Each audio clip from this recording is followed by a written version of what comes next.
Good morning, everyone.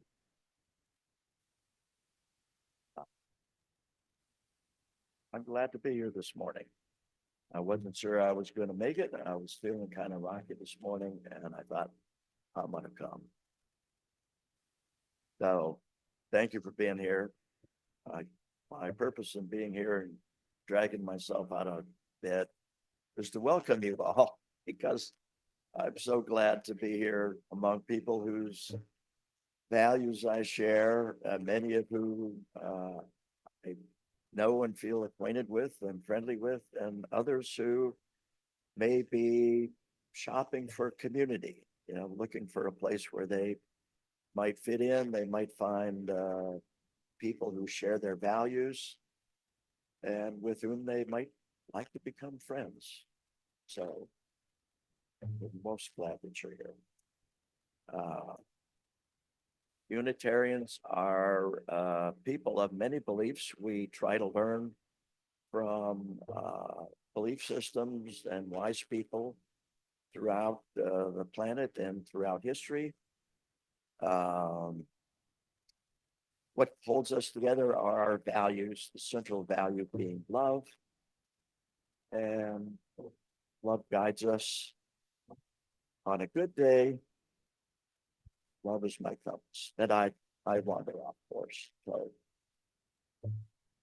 I just keep coming back, trying to learn more and grow. Anyway, you're welcome here just as you are.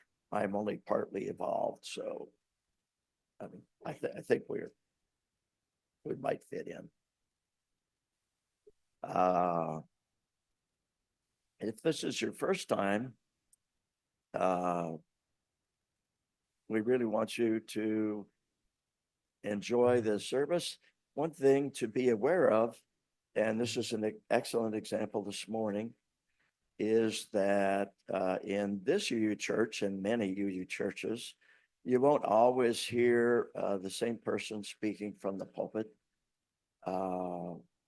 This morning, for example, our honored guest is Reverend Barlow Buescher, a Presbyterian minister, and I look forward to hearing what he has to say and learning from him this morning. Thank you for being here. We also have some people joining us online. Hi out there. We have a chat chaplain who is specifically here to interact with and sort of facilitate participation of our online participants. So if sometime you don't feel like or can't make it in, but you still want to be part of the service, feel free to join us online. For those of you who are hard of hearing, like me, who forgot my hearing aids at home this morning, we have hearing assistance devices that are available in the back of the sanctuary. If you'd like one, I already got mine, so but there are bunches more. You'll see them in a basket back there. If you can't find one, ask someone and we'll take you to the basket.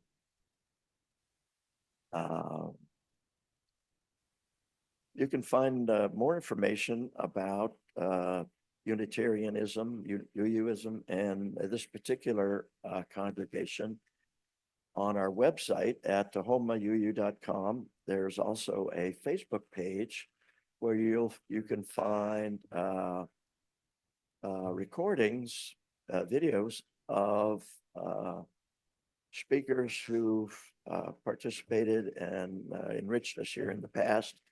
So if you wanted to learn more about the variety of speakers you might encounter here over time, that's an easy way to do it without even leaving home. We also have an online newsletter, weekly newsletter called the E-News, which really summarizes and keeps us up to date on what's going on or what's about to happen. So if you want to get in touch, stay in touch, the E-News is the place to go. we have a vital annual event coming up very, very soon. And the guru, and did I oversell?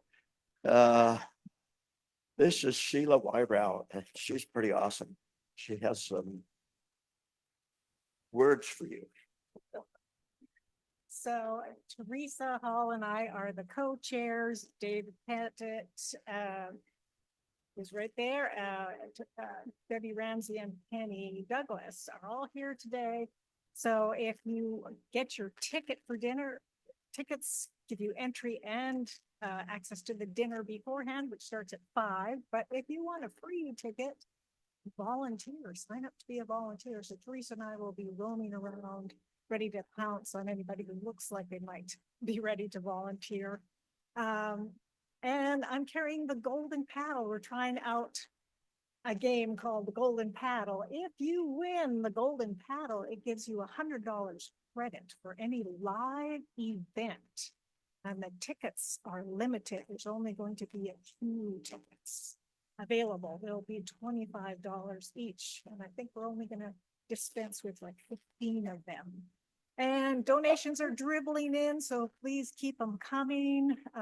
Try and get them online for us and buy your tickets March 22nd. So not next Saturday, but the Saturday after. Thank you very much. Thank you, Sheila. Sheila does so much. A key event for those coming to the sanctuary is coffee hour and refreshments after the service. I particularly like the goldfish that are over there, and sometimes I can get there before the kids eat them all. Anyway, there's coffee over there, decaf, hot water for tea. And if you'd if you're a visitor or if you just want someone to come and talk to you, take a red cup and someone will come and have a conversation with you. If you want to fly under the radar, you could take a white cup and somebody will probably still come and talk with you. So, but you can manage how visible you want to be. So that's a good thing. Next in our traditional introductory remarks comes our land acknowledgement. And it has evolved over time. And the first time I heard the current land acknowledgement, I was sitting with you, and I felt a little overwhelmed.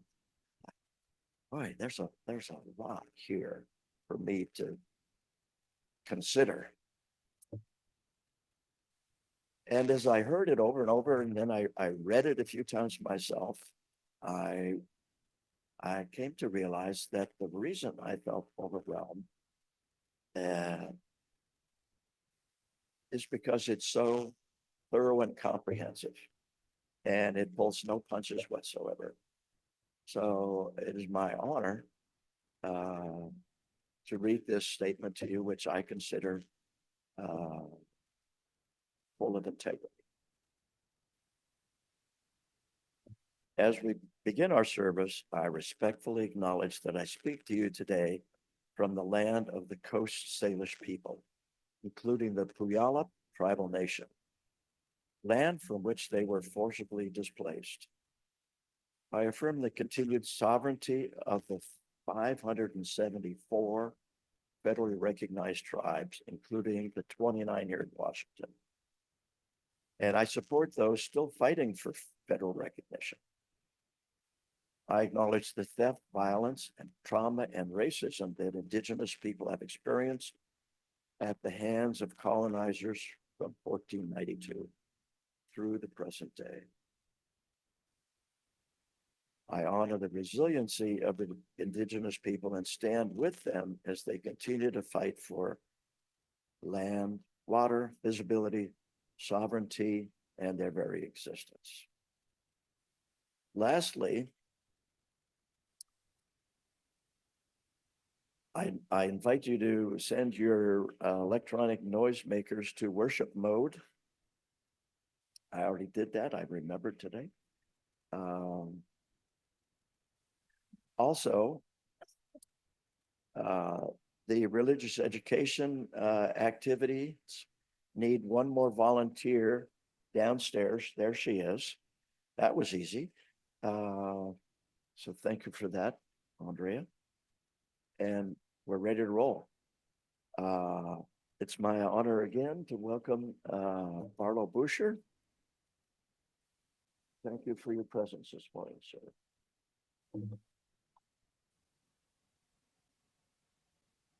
I get to ring the call. It's my favorite part.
Good morning.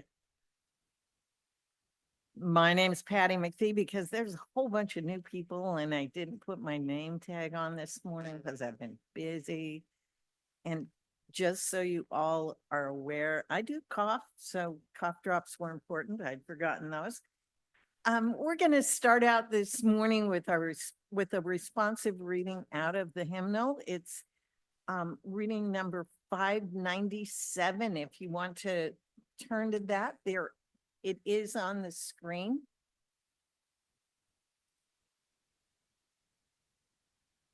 Love versus hate, 597. If you will respond with the second section in italics. It's in the italics in the hymnal, but I don't, oh, it did get it. Very well done.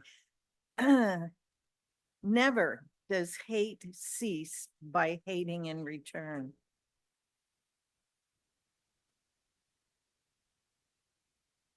Victory breeds hatred. Oh, and resentment. They who give up all thoughts of victory or defeat may be calm and live happily at peace. Let us overcome violence by gentleness. Let us overcome evil by good. Let us overcome the miserly by liberality. Let us overcome what by truth. Our chalice lighter today is Reverend Barlow. And yes, I coached him because we know that sometimes this doesn't always go well. So there we go. You are on screen. Good job.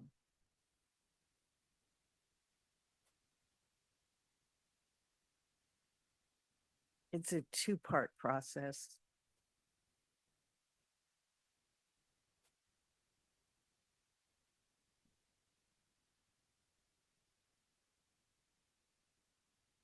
If you could join me with the words on the screen, we light this chalice in deep respect with the mystery and the holiness of life, in honor and gratitude for those who've gone before, with love and compassion for those who dwell among us, and with hope and faith for the generations to come.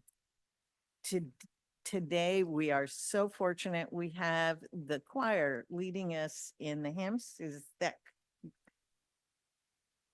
the first hymn is listed in your order of service? It's number 31. This is going to be interesting. So we're all here to learn, right?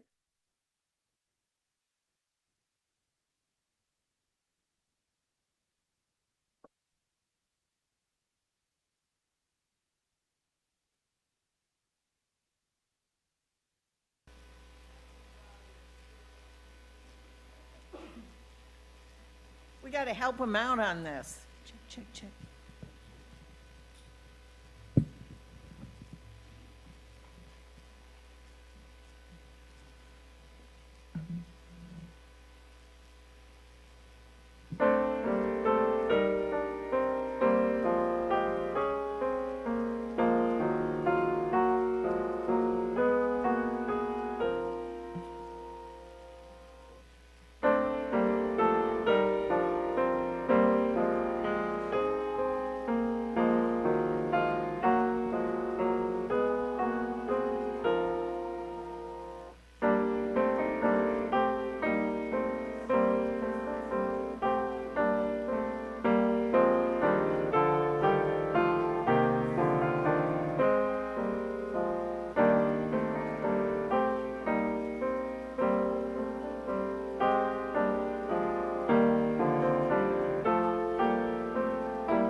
I did promise a challenge, didn't I?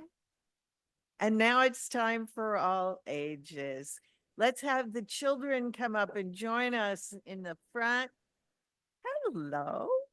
It's always fun to be up here because I get to see their faces, which is great. Cool. Hi, everyone. Come on up for the story. Yeah, come on. Woohoo.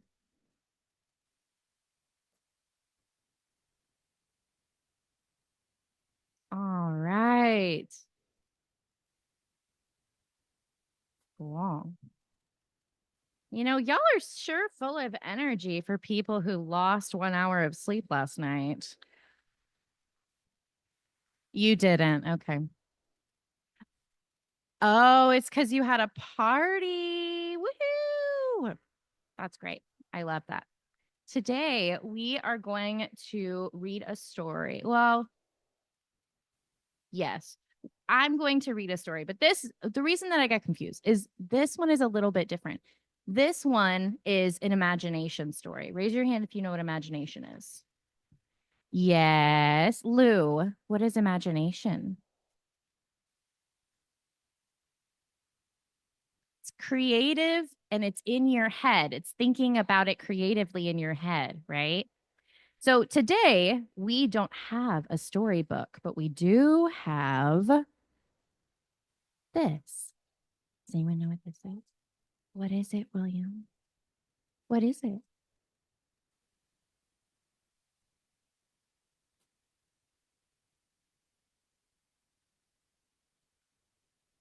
Yeah, your imagination builds stuff or it's pretend, right? Alana, what is it? It's a vase. It's also in this story, we're going to refer to it as a pot. This story is called The Broken Pot.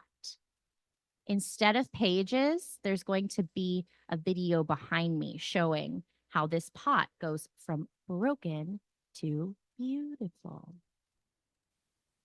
Once upon a time, long, long ago, in a village, there was an old pot that had been passed around through generations. One day, a child from the family who owned the pot was playing with it when they weren't supposed to. And what do you think happened? He dropped it. The pot hit the floor and it cracked. And it couldn't hold water anymore. The child picked up all the pieces and tried to hide them because they knew that they were not supposed to be playing with it in the first place. For days, the grown-ups searched for the pot, and eventually the child brought out the pieces and explained what happened. But their family was very disappointed. How can we trust you again? They asked the child. And they brought the pieces outside to throw away. But a village elder happened to be watching and asked that they give the pot to him instead, for he was sure that he could fix it. The family handed over the pieces, but doubted that the pot could ever be restored to its former state. What the family didn't know was that the elder had been trained in the traditional Japanese art of repairing broken pottery with lacquer mixed with gold. The elder worked patiently, ensuring that each crack was carefully mended. After several days of painstaking effort, the pot was restored to its original shape. And even though you see the lines in here, they were still as visible as the cracks, but it made the pot stronger than ever before. The elder returned the pot and explained to the family, I know you're mad, but remember, trust is like this pot. Yes, it can crack, and sometimes trust can be broken. But we have the power within us to fix those cracks. And if done well, the pot can end up being even stronger and more beautiful than ever before. Then the wise elder mysteriously handed the child his special brush and his parents the jar of paint. So, friends, in the days ahead, as we deal with trust that has broken, many of us, kids and adults alike, I want you to remember the golden paint, the golden brush, fix it into something even more beautiful and even stronger than before. Let's work on that downstairs, yeah? Yeah.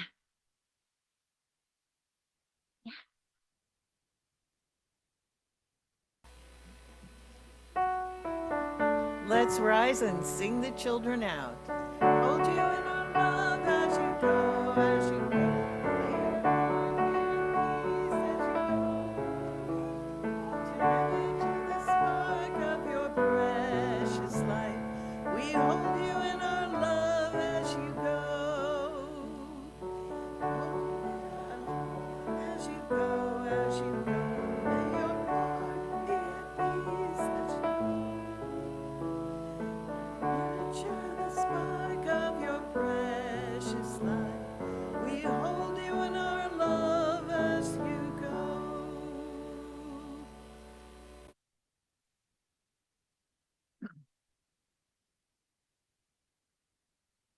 Good morning, everybody. This is Scott. I'm the online chat chaplain today, and we're going to take a moment to invite ourselves into a time of generosity. You can follow the instructions on the screen, and I just wanted to share these words from Judith Meyer that I find so inspiring. We all have so many needs, 1,000 prayers, 1,000 needs that really only need one answer. Let the world not be indifferent. So please give as you are able and inspired. Remember the baskets up front in the sanctuary, and may the ushers please come forward.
please join me in the dedication of the offering?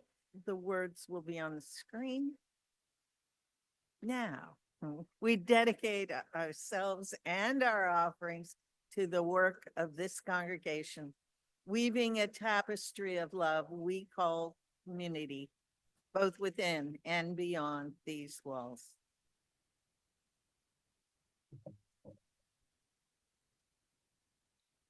Now we get the meditation hymn with the choir again.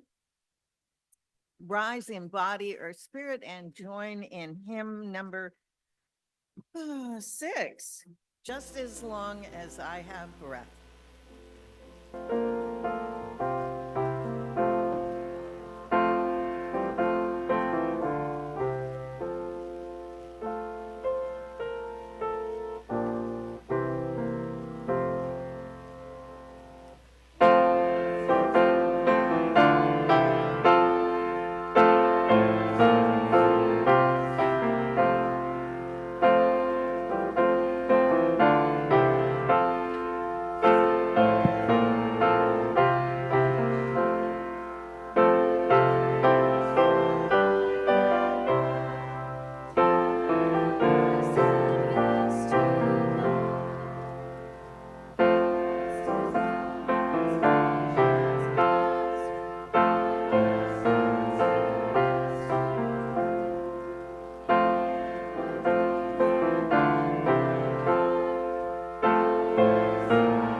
Our reading this morning is again out of our hymnal, something we don't do often. The words will be on the screen. For those of you who would like to control things a little more, it's number 655 in the hymnal. Changing alone is unchanging. Whosoever wishes to know about the world must learn about it in its particular details. Knowledge is not intelligence. In searching for the truth, be ready for the unexpected. Change alone is unchanging. The same road goes both up and down. The beginning of a circle is also its end. Not I, but the world says it. All is one.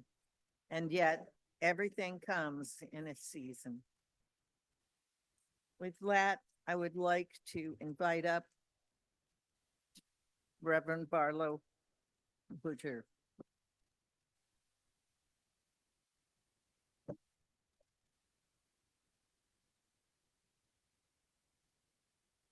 Well, thank you for welcoming me today. I am, my path to my spirituality has been in Christianity, and in a particular brand of that in the Reformed tradition. I'm kind of on the progressive end of my progressive tradition. So I'm here, and I give thanks for being here. I do agree that change alone is unchanging. I've always said it, all things change except for the fact that all things change. We're living in a time, and I don't want to sound negative today, but I'm terrified. I'm absolutely when Chrissy asked me to, and invited me to think about being here, and she sent me options, and one sounded pretty good. And I didn't choose that one because I was not around. So I got trust. And I'm struggling with trust. I'm struggling with an absolute sea change in my understanding of how the world works, in my understanding of what it means to be me in the context and the reality of being a citizen of the United States of America. And I don't know what everybody's politics are, but I'm not trusting in what's been happening. And I'm finding myself seeking out the safety of my silo, where I hang out in a world that reinforces what I already think and reinforces what I'm already very anxious about.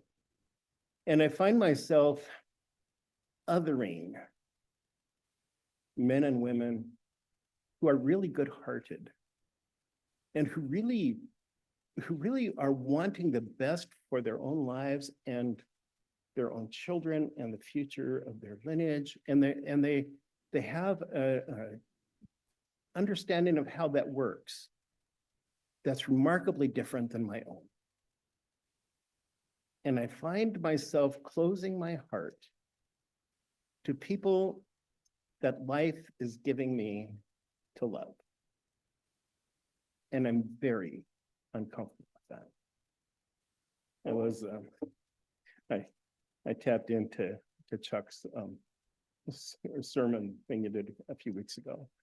And it's like on my notes here, I have John Rawls's original position that you spoke to so wonderfully. Okay, well, I can't use that. But the idea of original position, if you were to create a society that needed to be, if you were going to create society, and you were going to be coming into the society, but you didn't know who you were going to be when you got here, how would you organize a society that would both benefit and move forward the possibility of human existence and would be ultimately fair to you, whoever you were as you came into being?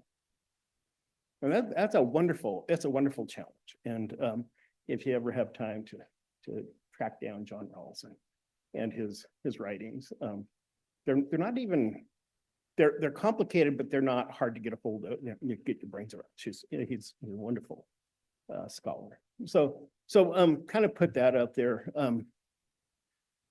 And I kind of wrestle with that. I wrestle with, just probably had too long to prepare it, but things keep floating through my brain. I know that the city of Rome in the year 400 was about 1 million people.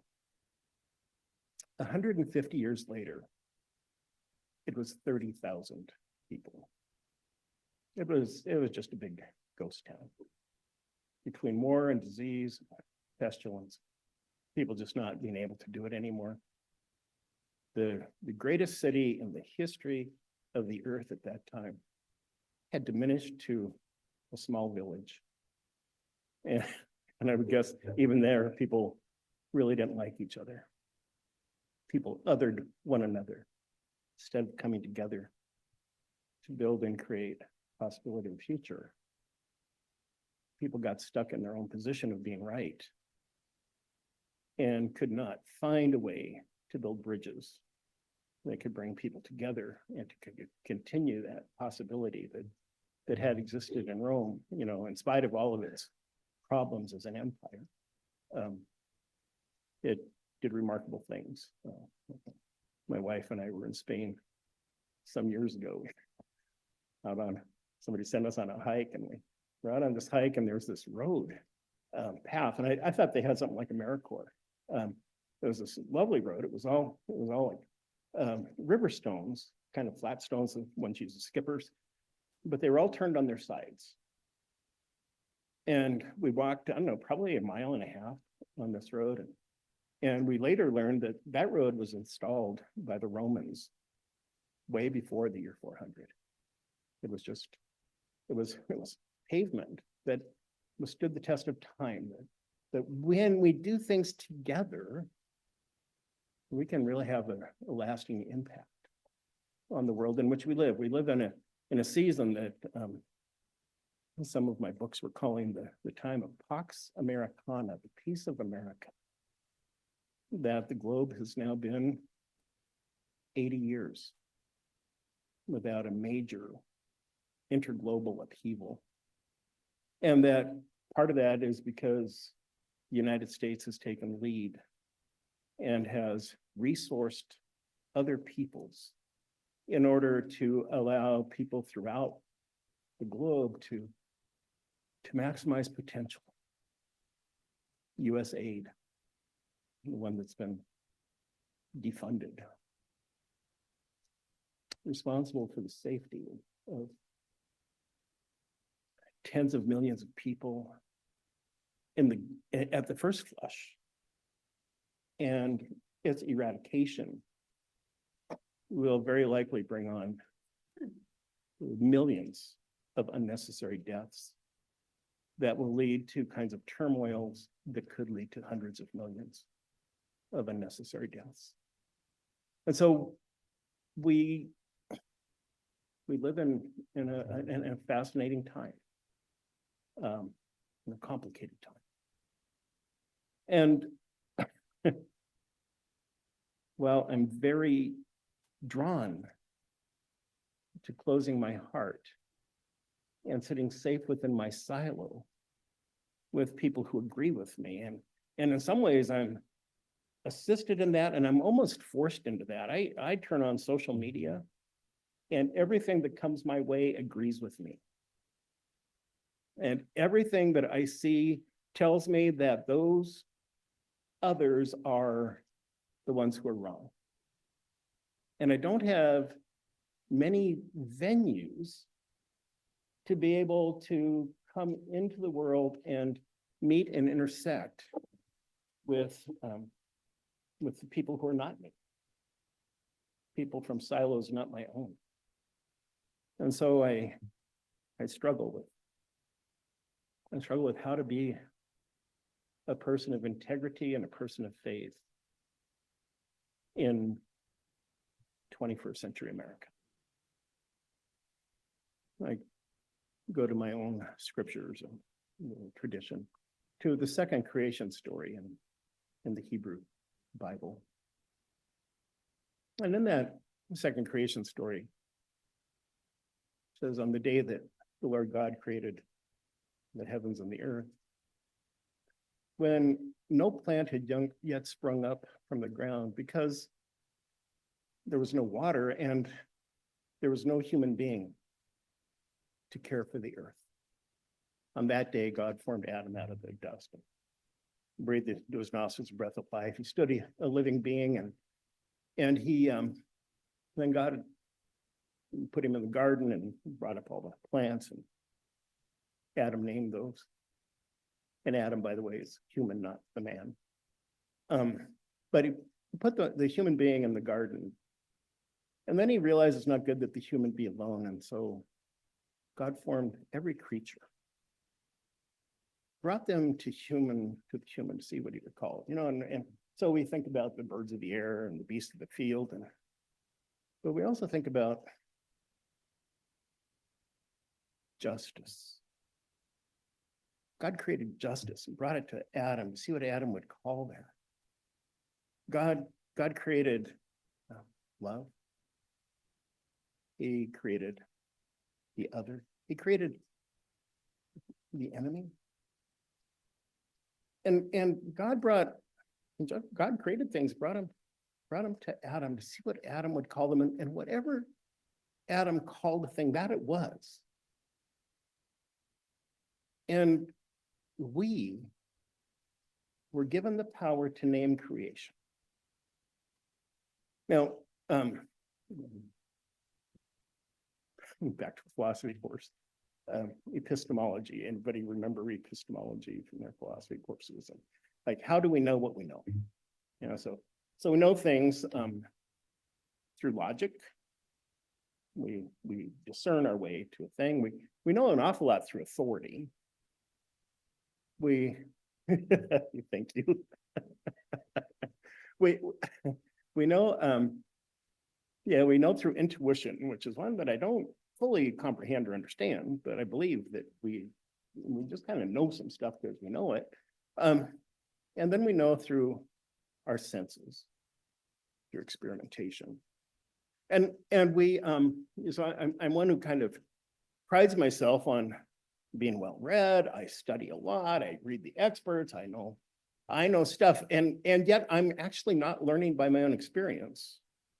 I think I am because I'm listening to people who are doing the work of studying and finding out what's going on, but then they tell me what it is, and I take them on their word because I trust them to be people who have named creation for me.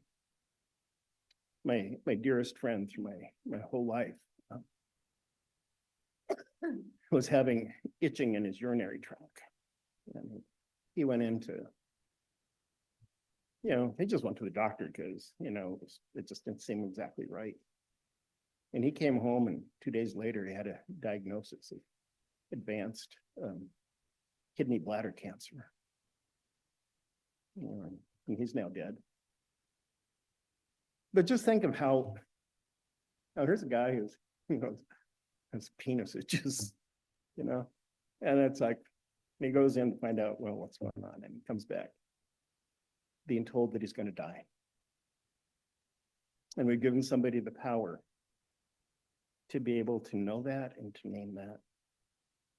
And we trust people to know things and to name things. And we have to be very careful about who we invest with what power. There's another guy, Thomas Kuhn, who talks about the nature of scientific revolution. And I don't know if I guess many of you are old enough to have been around in the 80s and 90s when the word was paradigm. And paradigmatic, isn't that a cool word? I love that I can hang out at the table, really smart people, and I can say it's a paradigmatic shift. It's like, isn't that cool? Paradigm just means that what we thought we knew isn't what we know anymore. And the world needs to be seen through new eyes. This facet of the world needs to be seen through new eyes. And my friends, we are living in a paradigmatic shift in our United States of America and in the world where we lead, the world we inhabit, the world entrusted to us that we are to care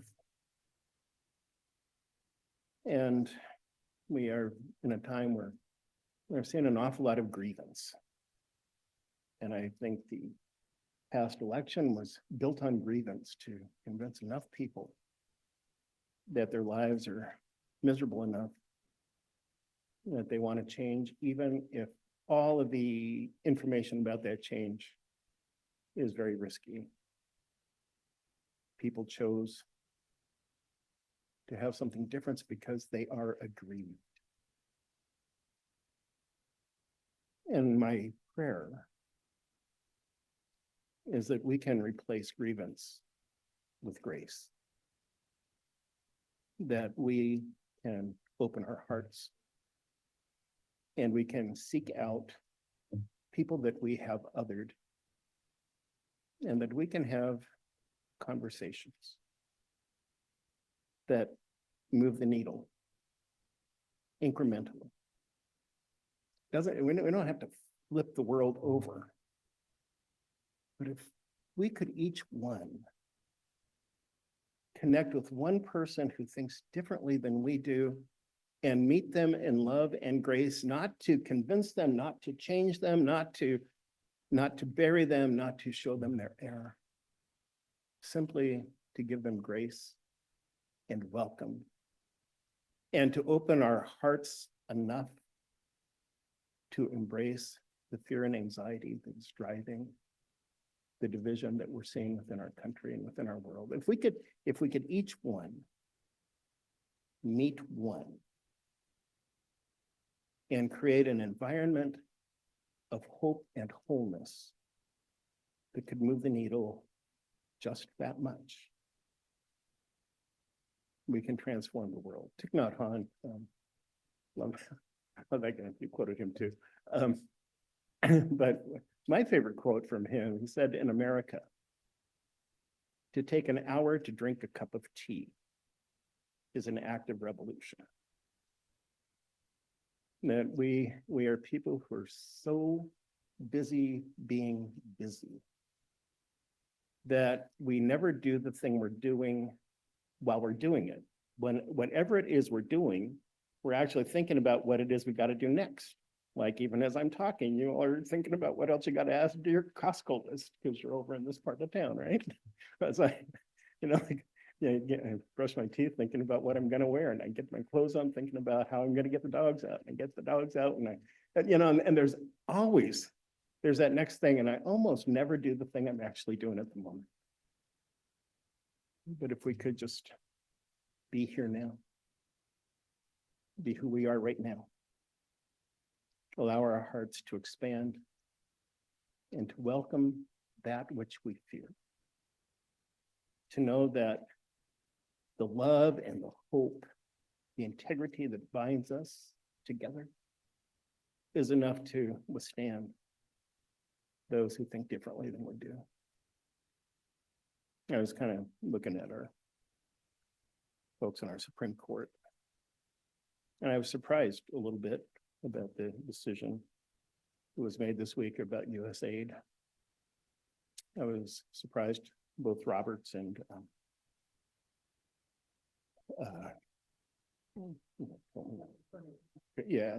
Convey, that she stood against the, she's invested in being part of this club, but she stood in a place that was more of a right thing, and she may have saved millions of lives if the powers that be will respect the decision of that court. It's not nothing. And when Ginsburg died, I remember an interview with a woman who was, she was a news person, but who had become very, very dear friends with Ruth. And she talked about going to Ruth's house and having coffee together. And just, I don't know who you know. And you may not know who you know. But you know about the degrees of separation, that literally we are 3 people away from anybody in the United States. You know somebody who knows somebody who knows everybody. It's kind of how it works. And so you don't have to be best friends with a Supreme Court justice to make a difference in the world. You can be best friends with the person you're best friends with. And you can open your heart to somebody who disagrees with you. And you can begin to change the name of the fear and the anxiety that I feel, and that maybe we all feel, in ways that are small and ways that are huge. Maybe we can become the people we need to be for this moment. Amen.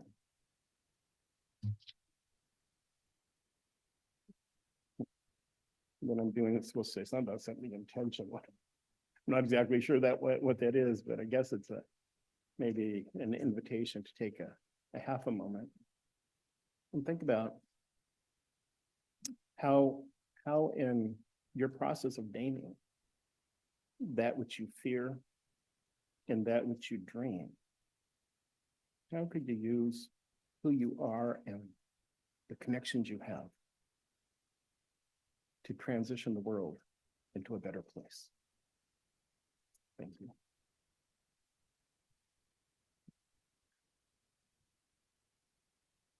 Thank you very much. At this time, we're going to rise in body or spirit and sing 322 with the aid of our lovely choir. That's in the gray hymnal number 322. Or the words will be on the screen. Someone worked hard to make sure that we can have them on the screen.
Our closing words are found in the gray hymnal, number 604.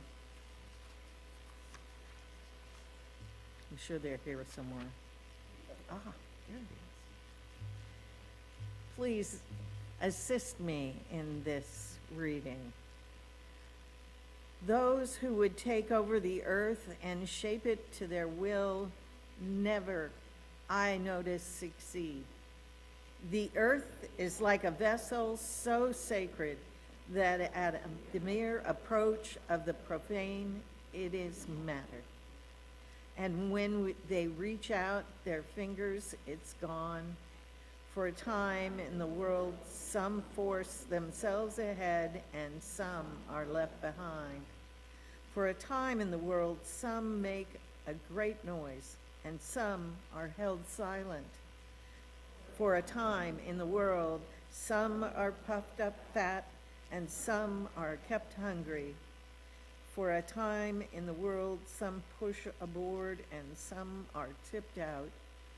At no time in the world will one who is sane overreach, overspend, overrate.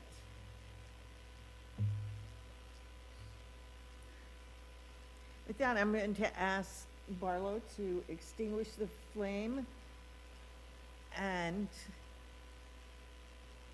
we're going to start with the words. We extinguish this flame, but not the light of truth, the warmth of community, or the fire of commitment.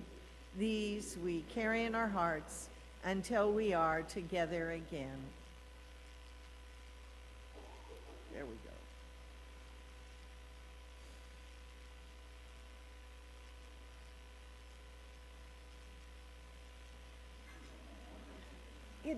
It's a tenacious flame, as we all are. There we go. If you could rise in either body or spirit and join in our closing blessing song.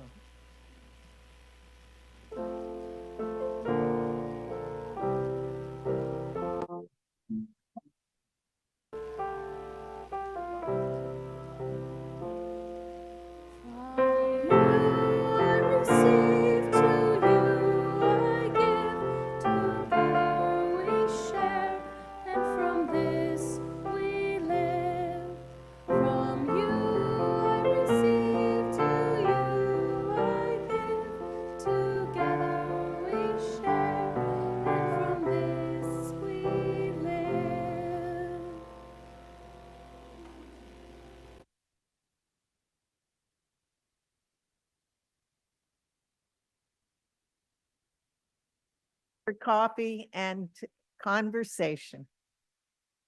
I'm going to.